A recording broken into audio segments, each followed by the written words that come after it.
You know that little boys aren't supposed to go into strange rooms with men they just met, right? When I was 10, I knew that this too, but I was a huge video game nerd. In the 1980s, if you wanted to play a video game, you had to go to the arcade in the mall. The arcade had a wide array of video games in the lobby area, but the best games were hidden in a secret room at the back of the store. I had heard about it from other boys at school. They said that if you spent a lot of time and quarters playing the video games on the main floor, the owner Stanley would take you into the back room where the secret games were kept. The guy said that Stanley got access to the arcade games months before they came out. It was also rumored that there were some games in the back room that were too risky for the main floor. Weird underground video games from Japan that involved sex and gore. I had been coming to the arcade with my friends for over a month, but Stanley never showed any interest in me until I came by myself one day. You have to understand that this was a safe, quaint college town in the 1980s. Things were different. Moms would drop off their kids at the mall, armed with only stern warnings about talking to strangers, and leave them there for hours. Everyone did this. It wasn't neglectful. I was playing Street Fighter when Stanley approached me. "You spent a lot of time at that game." I was a little shocked that he was right there. I had seen him around the store, but never this close. It was like seeing a celebrity in person for the first time. "Yeah, I've almost gotten a high score 3 times. He asked, "Do you want to play some other games in the back?" And that was it. It was like he had asked me if I wanted $1 million. I backed away from my game right in the middle of a hard level and said, yes, right away, no hesitation. That's how stupid I was. As he led me back through the game room lobby, he asked, "Has anyone told you about the back room?" I didn't want anyone to get in trouble for telling me the secret. He promised that they wouldn't get in trouble, he just needed to know who it was. I gave him Jonathan Blakely's name. When we entered the back room, I felt a pang of disappointment. I quickly scanned the arcades along the wall, but didn't see anything particularly salacious. A few older games, 1 or 2 that had recently broken, were removed from the game floor. There were 3 separate doors to some further rooms on the side. I guess they might be bathrooms or an office area. There was also another boy about my age in the room. He was playing one of the Wild West shooter games. Stanley walked me over and introduced the boy as Ian. Ian greeted me with a casual hey and a smile. He lowered his plastic red gun, looked at Stanley, and said, "Now there's another kid. Can we play that special game?" Stanley nodded his head slowly and deliberately. Yes, we could play that special game. Ian grabbed me by the arm and said, "You're going to love this one. I've heard all about it." Stanley asked if I wanted to play the special game. Yes, I wanted to play. Stanley told me to wait while he grabbed Ian by the shoulders and led him to one of the side rooms. He closed the door behind them and I waited. Stanley hadn't given me any instructions. Were they going to be 1 minute or 20? Was I allowed to play the other games while I waited? I couldn't exactly process what was happening, so I just stood there staring at the closed door with Stanley and Ian inside. I listened very carefully and I thought I heard their voices behind the door. Maybe some jostling. After a few minutes, Stanley bounded out of the room and said, "Okay, let's get you set up in your cockpit." I was so impressed. I had seen a picture of a cockpit simulator in a gamer's magazine, but I never thought I would get to play one. Stanley opened a different door next to the one Ian had gone into. He motioned for me to go inside. As I walked past Ian's door, I saw it was cracked open slightly, and I caught a quick glimpse of Ian sitting in a cockpit mechanism, wearing a black helmet with a dark-tinted visor. A similar mechanism waited inside my room. I climbed into the chair and Stanley adjusted the safety harness straps around my chest. He put a black helmet over my head like a real fighter pilot wears. It took him a while to get everything properly adjusted. I sat in a large metal frame and a well-padded seat and a monitor in the front. Overhead fluorescent lights illuminated the room. The chair had joystick-style controllers at each hand. Stanley left me alone in the room and closed the door behind him. Then the game started. I heard Ian's voice through the helmet speaker. He asked, "Hey, can you hear me?" Yes, I could hear him. It was really cool, like walkie-talkies, but the graphics were much less impressive than the rest of the setup. Unambitious green squares and circles floated around on a simple black background. I giggled and told Ian that I could probably draw something better on my Commodore 64 at home. The green lines began rotating as a woman's pre-recorded voice came through the headphones. She said, "Player 1, you are the triggerman. Pull the trigger before the countdown. You do not want to fail." The screen displayed a 15 in big block letters. Then it changed to 14, then 13, the countdown was on. My favorite type of games are the ones that don't make any effort to explain themselves. You just figure them out as you go along. "Who's player 1? I asked. Ian didn't know. When I grabbed both joysticks, I was surprised that they didn't swivel, and they each only had one button. I clicked the buttons. The voice continued counting down. 8, 7. "I don't think I'm player 1, I told Ian. "My trigger doesn't do anything." Ian said, "I'm trying," and halfway through his sentence, I felt a joystatic electricity run through me and I yelled, "Youch!" Ian called through the headphones. "Are you okay?" I responded. "No! Something's messed up with my seat.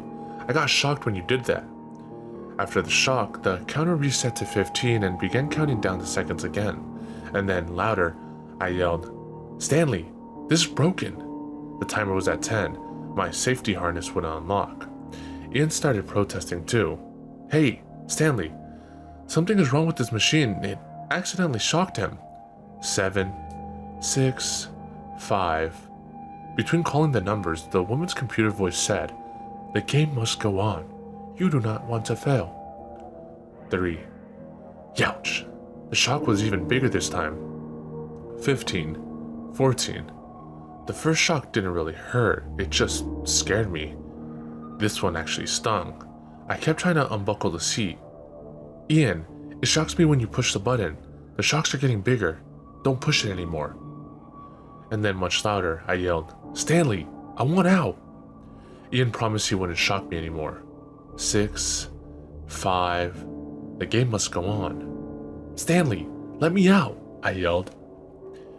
3, 2, 1. Another shock came, stronger than the previous two. "I didn't do that one," Ian called out, and then the computer made the noise that every 80s arcade game makes when your turn is over. Womp womp. I breathed a sigh of relief, but only for 1 second. "Player 2, you are the trigger man. Please pull the trigger before the countdown. You do not want to fail." 15, 14. Ian had figured out the real nature of the game before I did. He pleaded, "Please don't pull the trigger," but I was still in denial. I said, "Maybe it was just a malfunction with my unit. Maybe it won't shock you if I pull the trigger." Ian said it couldn't be a malfunction. I kept bargaining. "But if I don't pull, it will still shock you." He responded, "Yeah, but then we could take turns taking the shocks. It's not fair for one person to take all the shocks." 5, 4, 3. "Maybe it won't shock you," I said. I squinched my eyes and squeezed the trigger as Ian yelled in pain through the headphones. I could tell from his screaming that his shock was as bad or worse than either of the ones I got. The countdown started over again. "That hurt. I can take a few more shocks, but I'm going to need a break. You have to give me a break." I waited until the last possible nanosecond before pulling the trigger, but I pulled it. "Ah!" yelled Ian. "It's getting worse. Did you pull it?" 15, 14. "Yes." He begged, "Please stop." As a 10-year-old, I had a surprising grasp of the game. I was terrified, but I knew what had to be done. I said, "If I give you control, how do I know you won't keep pulling the trigger? If I lose control, you'll keep shocking me to protect yourself. Then I would be the one begging you to switch control. You could shock me to death." 6. He pleaded, "I won't. I promise I won't. I gave you control earlier. I just need a break. Besides, they won't kill us. Surely, please take 2 little shocks, then I will give you control again."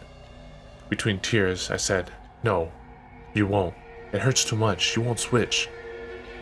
3, 2. Ah! He screamed. I'm so sorry, Ian. I needed him to forgive me for what I was doing. I heard Ian thrashing against his restraints, and he yelled, "Stop it! I want out! Let me out! Don't do this to me!" I screamed too, Stanley, stop this game!" We both begged as the seconds ticked down. The door to my room stayed closed. When the countdown was almost over, I shocked him, again and again. Every 15 seconds, the shocks kept getting stronger and the screams got louder. I could hear him screaming through the walls in addition to the headphones. I still think about this every day of my life. At a certain point, the lights would dim when I pulled a switch and I could hear the crackle of electricity through the wall. My memory of this is so vivid. 30 years later, most of my nightmares involve flickering and dimming fluorescent lights. His screams turned to whimpers as the electrical current crushed him. Then he stopped making any noises. The lights dimmed and hissed with each click of the button, but no human sound came from the other room. "Ian, can you hear me? Is he alive?" I yelled, but I didn't dare give up control. I kept shocking him until the computer voice said, "Game over." The seatbelt clicked open and I burst through the door of the simulator room and to the room where Ian was. His door was locked and I banged on it. "Ian, I'm so sorry." Stanley came out and said, "Son, I need you to come in this room." No, I'm not going into the next room. No. I sprinted to the door that led back to the lobby, but it was locked. I was screaming and yanking on the door, weeping tears of terror as Stanley approached. He tried to grab me with his arm and I jerked away. "No. Son, Ian's okay." And magically, Ian was okay. His door opened and he stood there. Stanley continued, "Ian's an actor. This was an experiment. The store has been funded by several groups that value traditional morality to see how regularly playing video games impacts moral behavior. We wanted to see how far you would push the experiment." He had a cash bill in his hand. He knelt down beside me and said, "Here's your $10 for participation in the experiment. If 5 of your friends say that you told them about the back room, we'll give you an extra $10. He explained that I had to keep the nature of the experiment secret so that I didn't tamper with the results. The next day at the school, my friend Paul stopped me.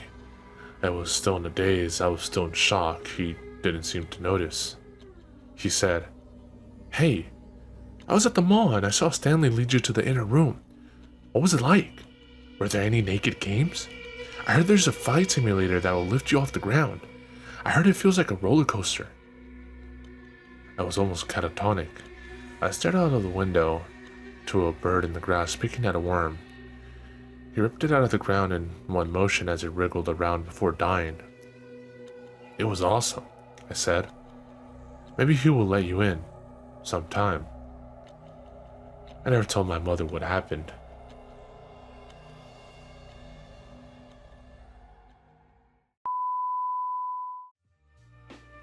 Sinister V's, sinister voices.